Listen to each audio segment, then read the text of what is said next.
చేస్తూ పూజించే భక్తి ఎంతో చూస్తున్నావుగా.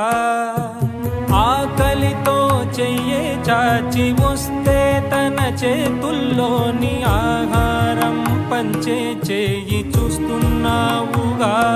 నిన్ను చూడ జనమంతా జగమంతా తిరుగుతారే, సులభంగా నిన్ను చేరే దారెవరు తెలుసుకోరే.